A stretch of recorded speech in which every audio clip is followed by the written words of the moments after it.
SteelZenith, and today I'm going to be showing some replays from the test server. As you can see here, I'm playing in the STB-1, the new Japanese tier 10 medium, and I found this to be quite a fun medium. It has good fire rate, decent armor. It's not the best armored, it's not the worst armored. The turret's pretty bouncy, and the really fun thing about this is it has good gun depression. So, spawning on El Haluf, there's this new hill in the middle of it, and that's where I'm headed in this. You can really take advantage of this, change the map in mediums with the good hull down characteristics like this one.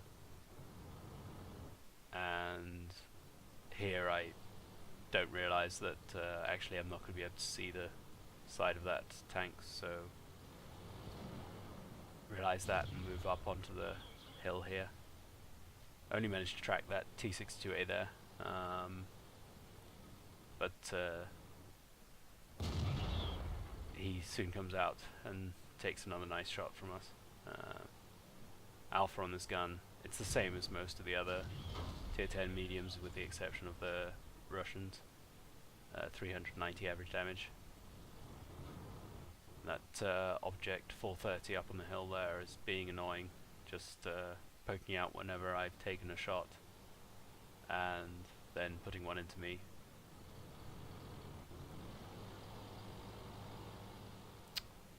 So I'm just moving up and down here and put a silly shot into the turret of that tank. Should have just shot at the STB. It's by far the easier target. Fortunately, I leave him on 1%. But fortunately for me, both of them bounce on my turret, and he gets taken out by one of our tanks.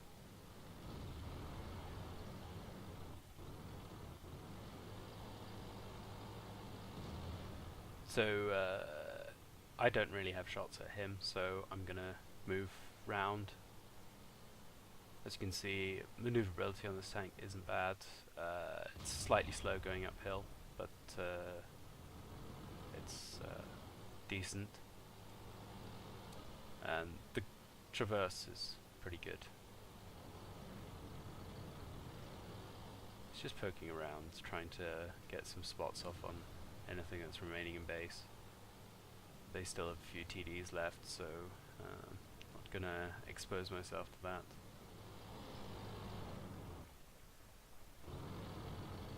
The accuracy on this gun, it's pretty average, 0.36 I believe, which is comparable to the pattern, not so much to the German tanks.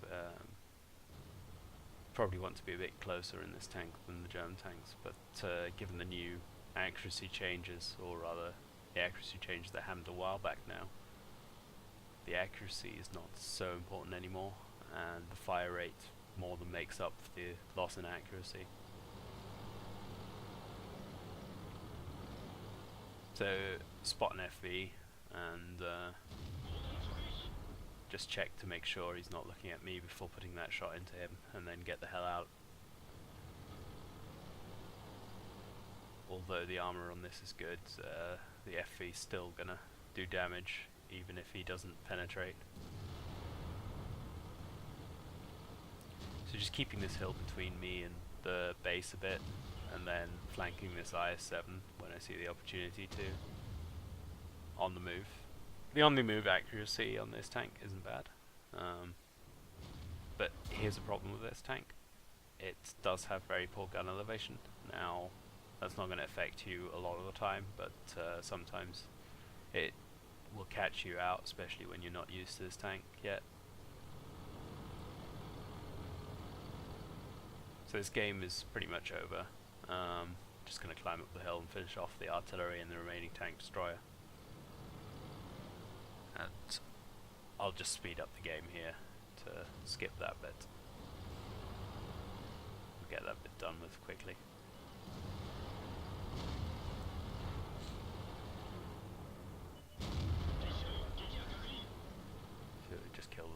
artillery, and that's the game over. Let's take a quick look at the post-game stats.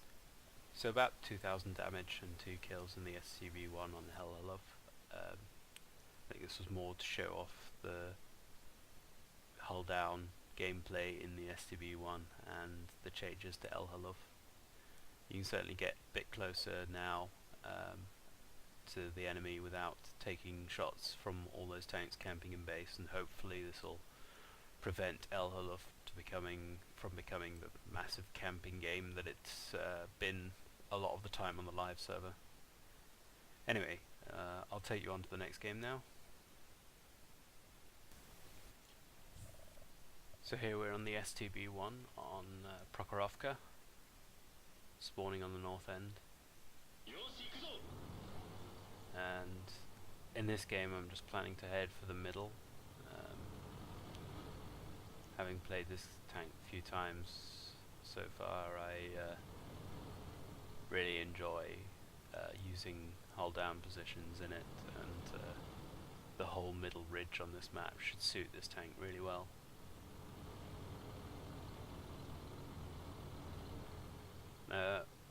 The armor on this tank, the front, while the front is bouncy, the sides aren't, so to be aware of that. Managed to get off a few early spots on a couple of tanks. So the good news is for me that they are sending tanks to the middle here, so I will have targets to engage.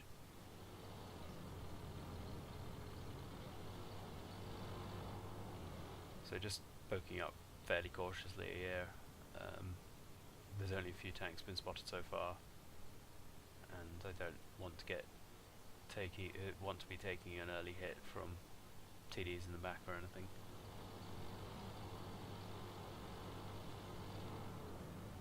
And like a lot of hull down tanks, you can just play these ridge lines, which is what I'd recommend in this and the pattern.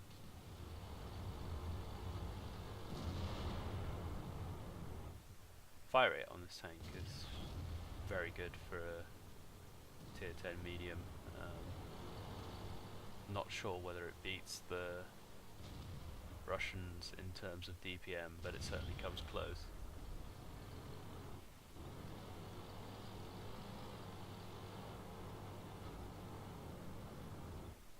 So it's pretty easy to just stay hull down here and take shots at these guys as long as they don't come over to my side of this ridge.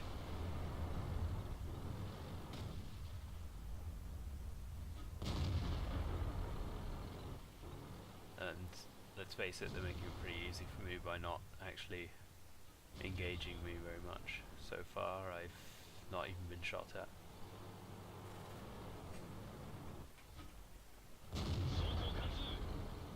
This 50B with the turret exposed is an easy target. This is the first tank that actually bothers to start shooting back at me. I've already dealt about 3,500 damage here.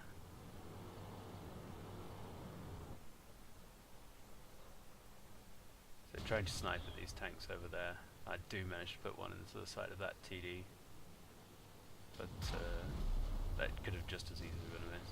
Now this Foch comes tearing towards me. I failed to track him with that shot, but luckily he misses his shot, goes tearing past me and crashes into the other tank destroyer there. At this point, he's easy to take out. Take another shot from the 110 from behind, but 50B rather. And then the 110 hits me as well. And I did manage to bounce that 50B shot.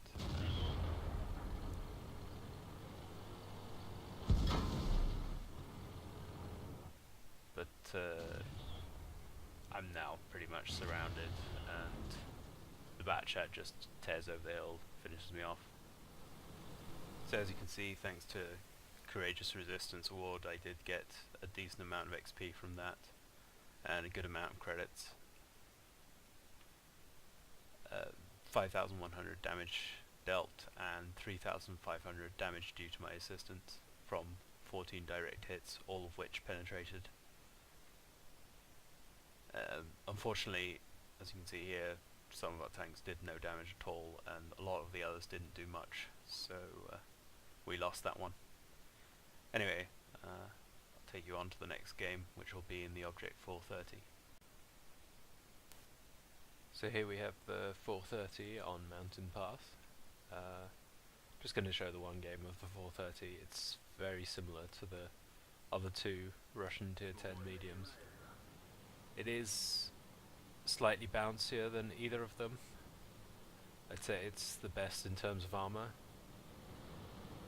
To compensate for that, it has a tiny bit slower fire rate with the same gun though. And to be honest, the nerf in fire rate compared to the other two is minor. It's about 0.4 rounds a minute less.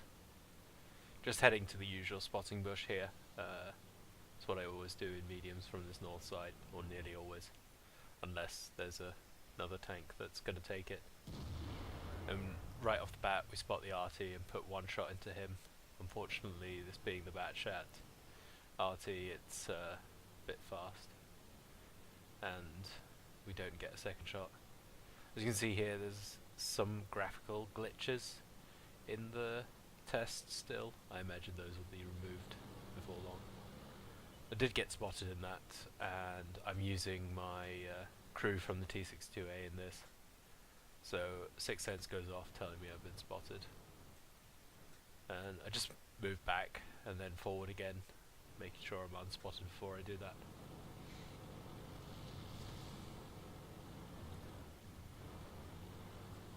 So with our RT not really firing in there, even though I'm spotting these guys, and some of them are pretty stationary, I decide I'm going to have to fire myself, so I move forward to spot again, and then pull back to take a shot at the side of this Foch. Unfortunately, something does manage to spot me while I do that, and I take a blind shot and then pull back. Unfortunately again, the Foch did hit me in the front as I retreated, and as you can see it went right into my lower glasses. Although it's a very small weak point, it still is going to get hit occasionally by more accurate tanks and lucky tanks like that Foch just now. And the upper plate might have bounced. Turret, I'm pretty sure it would have, but the luck of the RNG, I guess. So this Leopard's just poking up here, trying to spot, and he'll have to expose his turret, however, to do so, so gonna put a shot or two into that if he does let us.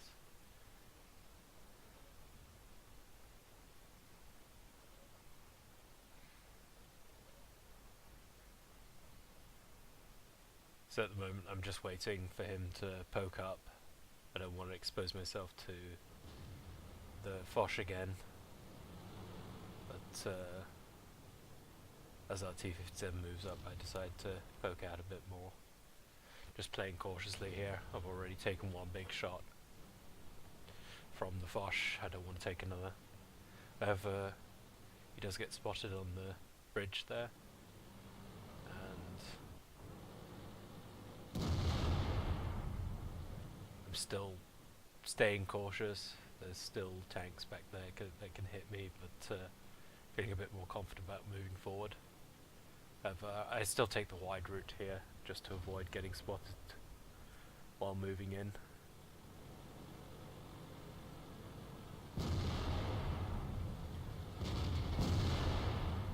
And although I move forwards, finally they get taken out by the T-57 pretty quick before I can get a shot in.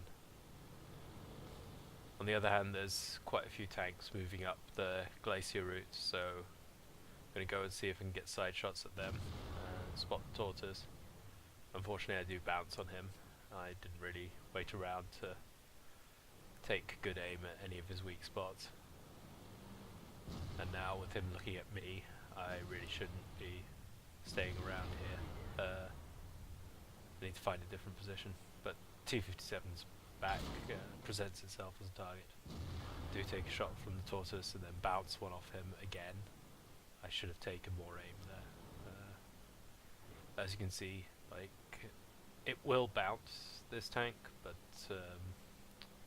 like most mediums, it's not going to stand up to tier 9 or tier 10 TDs unless it's in a hull down position. The turret is very bouncy, but with the lack of gun depression on this, hull down positions can be tricky to find.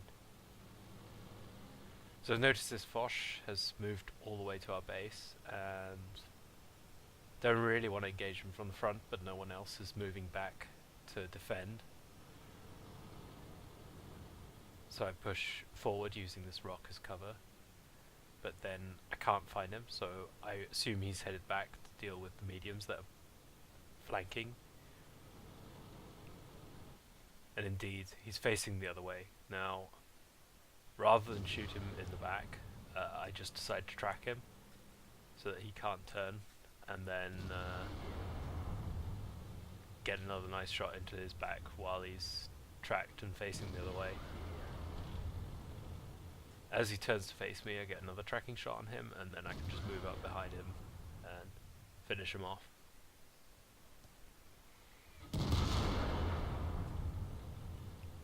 So it's just these two tanks remaining in the dip in the middle, and with our 3 mediums we should be able to take them out, although I'm on quite low health, and the Batchat, rather than capping, decides he wants to go for the kill as well.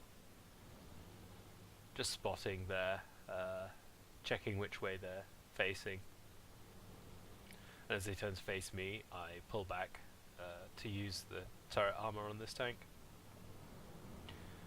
This T-62A that's with me is playing a bit too overly cautious and doesn't assist me at first, even though he's got the sides of the tortoise and the E100 is on the move. But my turret's capable of bouncing the tortoise's shots, and I can hit him right in the cupola. However, he does eventually penetrate, and as you can see, he hits me right in the commander's hatch. Now, I'd consider this tank to be less vulnerable to that kind of shot than the Object 140, but obviously lucky shot or a good well-aimed shot will still be able to hit you there. So you're not invulnerable hull down, but against standard rounds from anything, you have a very good chance of bouncing. So T-62A finally moves up and shoots the tortoise, and then just very cautiously peeking forward, realizing that the E100 is actually facing away from us, start to put shots in his back. Obviously I can't take a shot from him, so I pull back, but he takes a shot at our T-62A, and now with our rapid rate of fire we can just finish him off. T-62A sets him on fire and kills him. So 19 shots fired with 19 direct hits and 17 penetrations. I think that speaks for itself in terms of the accuracy of this gun. 4,600 damage, and potential damage received of 2,050. We did bounce that one shot from the tortoise. The turret on this tank is very bouncy, and I recommend using it in hold down positions when you can. However, it also makes for a pretty good brawler. Movability is good, and the armor is quite good as well. It's got a very low profile, so in slightly more built up areas it might do well. 6 enemies spotted, no damage dealt to them on my assistant, but other than that, got 1 kill and 925 base XP. So I hope you enjoyed these games, and once again, I'm SteelZenith. Thanks for watching. Goodbye.